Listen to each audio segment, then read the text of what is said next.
real change in terms of health, the environment, education, and a range of things, and that's really what I'm here to talk about. So I'll be glad to take questions. My question is about the rising cost of higher education. What do you think the government can do to solve that problem? Well, I think one thing we ought to do is look at and see why has education gotten so dramatically more expensive. I mean, we've always focused on helping the student pay sides. Let's say it'll be a student loan program, but you have to ask the question, if you were to look at the average university in 1950 and the average university today, there are vastly more administrators. It's not that the number of people who are teaching have gone up dramatically, but all the surrounding system is just amazingly more expensive. I also think you have to look at systems like textbooks.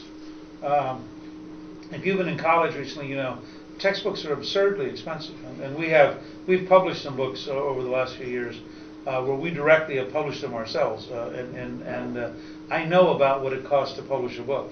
And when you go out and you find a textbook that costs $70, what you're looking at essentially is a ripoff. And you have an entire industry designed to maximize the cost to students, and then we wonder why it's so expensive. With Super Tuesday or Super Duper Tuesday, as it's been called, coming before the Wisconsin primary this year, do you think, or how important do you think that the Wisconsin primary will be after Super Tuesday? Do you see a clear Republican frontrunner after February 5th? I think that it is possible you may have a front runner, but it's very unlikely that you'll have the nomination settlement. Remember that John McCain won in South Carolina with, I think, Rick, was it 33% or 33%?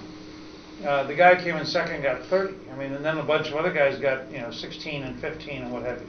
So, and if you look at the last poll in Florida, I think it's sort of split three ways, with people within like 2 percentage points of each other.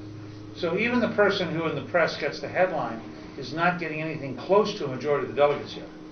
And I think it's very conceivable that on Super Tuesday, if different people target different states, you're going to have, you could have 2 or 3 different people winning on the Republican side. The Democratic side is a little more difficult because you've got essentially it's now a showdown between Senator Clinton and Senator Obama. So it's more likely that Super Tuesday may produce a decisive victory on the Democratic side. But I think on the Republican side, the odds are at least even money that you could have at least 3 candidates still very viable by the time they get to the Wisconsin primary. And ironically, that'll actually end up meaning that the states that come later are more important, not less important, in the process of finally deciding who the nominee is. So what do you make of the dispute in the Democratic side between the Clintons and Barack Obama? Well, there's nothing surprising there. The Clintons have built a mean machine which has been very, very good since 1978 at winning elections. They are very determined to get back to the White House. They're quite prepared to run over whoever they have to. And they have a huge national organization to do it with. They were very nice to Senator Obama as long as he wasn't a threat. Now he's a threat. And so their position is going to be to do whatever they have to run over him in order to get to the White House. And it's going to be interesting to watch and see how he responds to that. I think this is the first time that he has really faced the level of intensity and the level of negative attack that he's gotten, and I think actually he's done pretty well so far at responding to it.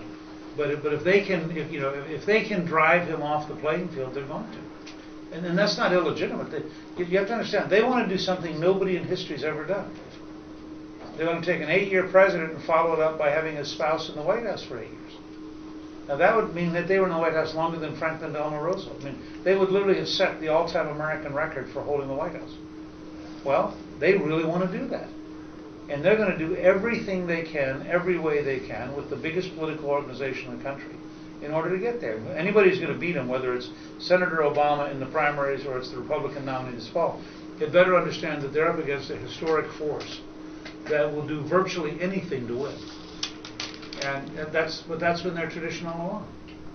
So who do you see coming out strongest on the Republican side?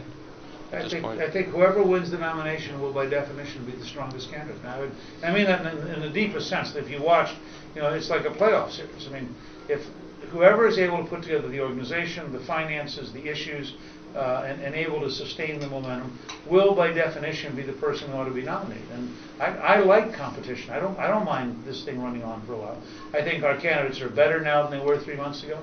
I think they have learned a lot by competing with each other. And I think that they will be much better to compete with Senator Clinton, who I think is probably almost certainly going to be the Democratic nominee. And so I think that getting the person who is best able to win the argument this fall is really what this ought to be a contest about. After 2006, people were kind of writing off the Republican Party, saying basically that there's no chance in 2008 the Republican can come back in the White House. Do you think that's the case anymore? Is the Republican Party stronger now than it was 2 years ago? No, I don't think. I think the Republican Party hasn't regained a great deal of energy yet. But I think that the left, having gotten control of the House and Senate, I think has found it harder to discipline themselves.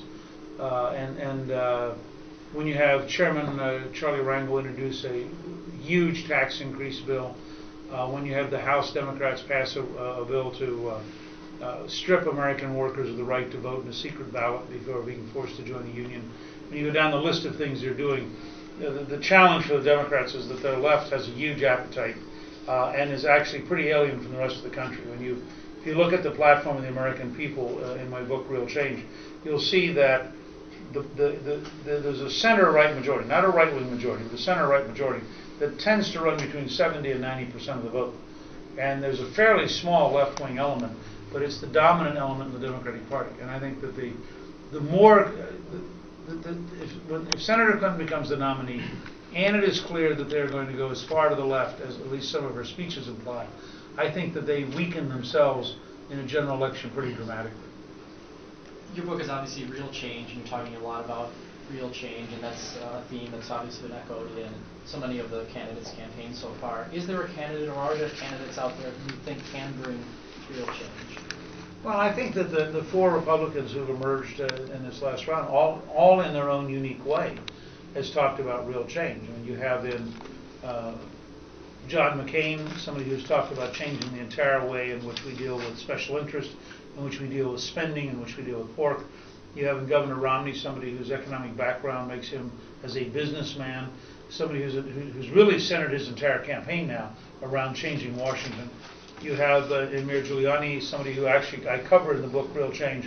We have a chapter on what he did in New York, and it is a remarkable case study in dramatic change. They reduced crime in New York City by over 70%, made it the safest big city in America, and 4 times safer than Houston, Texas, for example. And it's really a study worth looking at, but it was very bold change. And Governor Huckabee's campaign on a fair tax, which would replace the entire income tax and the FICA tax with a consumption tax. Now, I mean, that's pretty real change. So I would say each of them can claim a piece of it. What none of them have done yet, and what they have to work at, is like Reagan developing a broad visionary speech that allows people to understand what they would do and that brings them together in a way that people can say, I got it, that's where we'll go. And I think the candidate who creates that broad visionary sense of change probably will end up being the Republican nominee, whoever is able to do that first. We only have time for one more question. Is it possible you might make any endorsements? No, it's not possible. I would be for the nominee. My question is, do you think the tax rebates are going to hurt the economy or help it?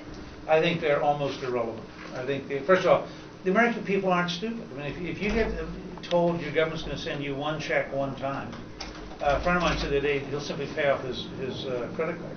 You know. Okay, so if you think it's helpful for the U.S. government to pay off your credit card, remember, they're paying off your credit card by borrowing your money, which you will now owe yourself at compound interest as U.S. Treasury notes. And I do a weekly newsletter which came out yesterday, which you can get at newt.org, and it comes out for free. And we have about 650,000 people who now get it.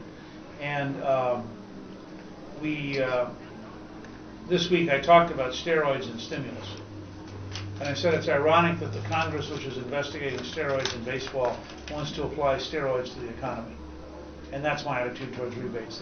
What you want to do is you want to have permanent, long-term tax cuts on corporate income tax, on expensing new equipment, on capital gains, on things that would create jobs. Or you want to create a tax break, for example, by offsetting half of the FICA tax for the working poor so that businesses could hire more people. But you want it to be permanent because people change their behavior in response to permanent change. And politicians always think the voters are stupid and they can send you a one-time IOU and people get it. I mean, I don't know about your friends, but I'll bet you virtually nobody's going to change their behavior based on a one-time government check. Okay? Thank you very much.